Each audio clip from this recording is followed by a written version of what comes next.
Pedophilia, robbery, rape, slave trading, terror, and torture. These are the things you read about when you read Muslim sources on the life of Muhammad. Sadly, Muslims don't read their own sources. They blindly listen to their leaders and apologists who tell them that Muhammad was the most wonderful man who ever lived. Since Muslims will never hear the truth about their prophet from their leaders and apologists, and since nothing you can do will ever convince them to open up some books and read about the man they're trusting to guide them to paradise, the task falls to us to tell them the facts about Muhammad. Rita asks, "Sir, can you please give me the verse in which Muhammad beats a man for money? I've wanted to show your videos to my Muslim friend." Well, Rita, I didn't say that Muhammad beat a man for money. I said that Muhammad tortured a man for money. And the torture was much worse than a simple beating. Let's read the passage. The context is the Battle of Khaybar, where Muslims launched a surprise attack against a settlement of unsuspecting Jews. Muslims defeated the Jews and wanted their treasure. A Jewish man named Kinana knew where the treasure was hidden. Ibn Ishaq, page 515. Kinana ibn al-Rabi, who had the custody of the treasure of Banu al-Nadir, was brought to the apostle, who asked him about it. He denied that he knew where it was. A Jew came, Tabari says, was brought to the apostle and said that he had seen Kinana going round a certain ruin every morning early. When the apostle said to Kinana, "Do you know that if we find you have it, I shall kill you?" he said, "Yes." The apostle gave orders that the ruin was to be excavated, and some of the treasure was found. When he asked him about the rest, he refused to produce it.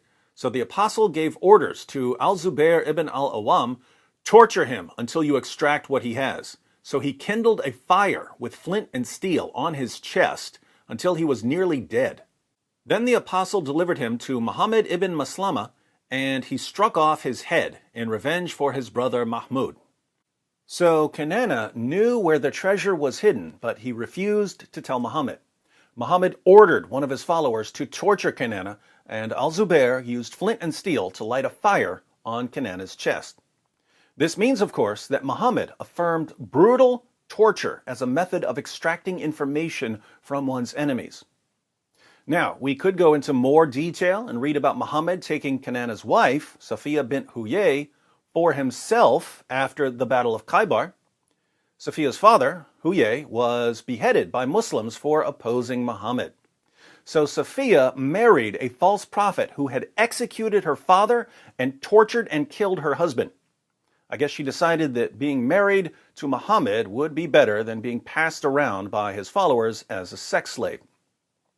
We could go into that, but I was only asked to provide a source on Muhammad torturing a Jewish man for money.